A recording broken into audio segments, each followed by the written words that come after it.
नमस्कार श्रोताओं।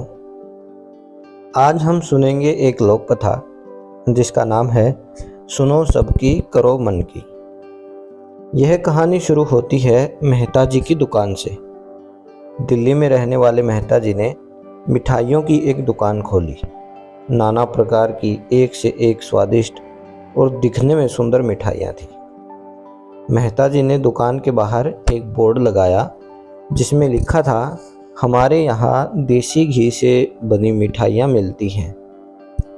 दुकान चलने लगी, ग्राहकों की भीड़ भी बढ़ने लगी। तभी एक दिन एक ग्राहक उनकी दुकान पर आया और उन्हें मुफ्त की एक सलाह दी। बोला, मेहता जी, आपने जो बोर्ड लगा रखा है उसमें एक विरोधाभास है। आप क्या कहना चाहते हो? क्या केवल आप ही ऐसी मिठाइयाँ बेचते हो? दिल्ली में तो हजारों ऐसी दुकान हैं, केवल आप थोड़े ही हो। आप बोर्ड पर से हमारे शब्द को हटवा दो। मेहता जी सोच में पड़ गए। कुछ सोचकर बोले, बात तो आपकी सही है।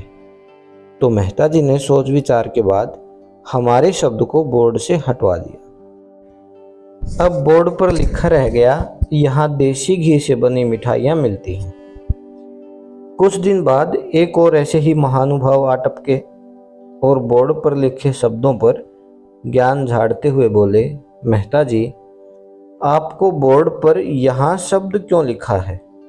ये कोई सेंस नहीं बन रहा। दुकान जब यही है तब यहाँ लिखना बेकार है, बात जम नहीं रही। अब उन अंकल की बात को गंभीरता से लेते हुए मेहता जी ने बोर्ड पर से यहाँ शब्द भी मिटवा डाला।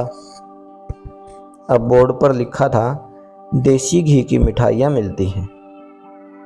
कुछ दिन बाद एक और मुफ्त की सलाह देने वाले महानुभाव आए। 10 रुपए की मिठाइयाँ खरीदकर लाखों की सलाह दे दी। बोले, मेहता जी, मिठाइयाँ तो आपकी बड़ी स्वादिष्ट हैं, लेकिन बोर्ड में एक गलती छोड़ दी आपने बोर्ड पर जो देसी घी लिखा है उससे शक पैदा होता है, कहीं नकली घी न मिला हो। आप ऐसा कीजिए, बोर्ड पर से देसी घी वाली बात हटवा दीजिए। मेहता जी मुफ्त की सलाह का असर नहीं जानते थे, तो यह सलाह भी मान ली। बोर्ड पर लिखा रह गया, मिठाइयाँ मिलती हैं। मेहता जी ने आराम की सांस ली। सोचा, अब कोई कसर बाकी नहीं रही। लेकिन सलाह देने वाले धरती फाड़कर भी सलाह देने के लिए निकल ही आते हैं। कुछ दिन बाद एक और सलाह देने वाले ग्राहक पधारे और अपने ज्ञान का टोकरा मेहता जी की दुकान पर आकर उतार दिया। माथे पर त्योरियां डालकर मेहता जी को चिढ़ाते हुए बोले, मेहता जी, एक जोड़ी जूते दे दीजिए। मेहता जी ने हैरान होते हुए कहा, श्रीमान जी, जूते नहीं, मिठाइयाँ मांगिए। यह मिठाइयों की दुकान है, देखिए हर जगह तरह तरह की मिठाइयाँ सजी हुई हैं। मेहता जी के लाइन पर आते ही श्रीमान जी बोल पड़े, जब दिख रहा है दुकान मिठाइयों की है, तरह तरह की मिठाइयाँ सजी पड़ी हैं, तो बोर्ड पर मिठाइयाँ लिखवाने का क्या मतलब है? बोर्ड पर मिठाइयाँ लिखवाने से मिठाइयों में और ज़्यादा गुड़ शक्कर मिल जाता है क्या? लिखवाने से पहले पूछ ही लेते कम से कम। मेहता जी ने माफ़ी मांगते हुए कहा, आज ही बोर्ड ठीक करवाता हूँ श्रीमान जी। और मेहता जी ने बोर्ड ठीक करवा लिया। बोर्ड पर लिखा रह गया, मिलती हैं। जैसे जैसे बोर्ड पर से शब्द मिटते जा रहे थे, वैसे वैसे दुकान की आमदनी और मेहता जी का चैन कम होता जा रहा था। फिर एक दिन एक और ग्राहक ने अपने ज्ञान की उल्टी कर दी। बोले, जब दिख रहा है कि यहाँ मिठाइयाँ रखी हुई हैं, तो बोर्ड पर मिलती है क्यों लिखवा रखा है? कोई ग्राहक बोर्ड पढ़ के आएगा या मिठाइयों को देखकर? कोई मतलब ही नहीं बनता यह लिखवाने का। मेहता जी ने झुंझलाते हुए पूरे बोर्ड पर सफ़ेद रंग पुतवा दिया। अब मेहता जी की दुकान मिठाइयों से भरी पड़ी थी और बोर्ड था बिल्कुल खाली। बोर्ड ना होने से कस्टमर धीरे धीरे आने बंद हो गए। दुकान की बिक्री मंद पड़ने लगी और मेहता जी चिंतित रहने लगे। एक दिन इसी उधेड़-बुन में मेहता जी दुकान पर बैठे विचार मग्न थे। तभी एक महानुभाव आए।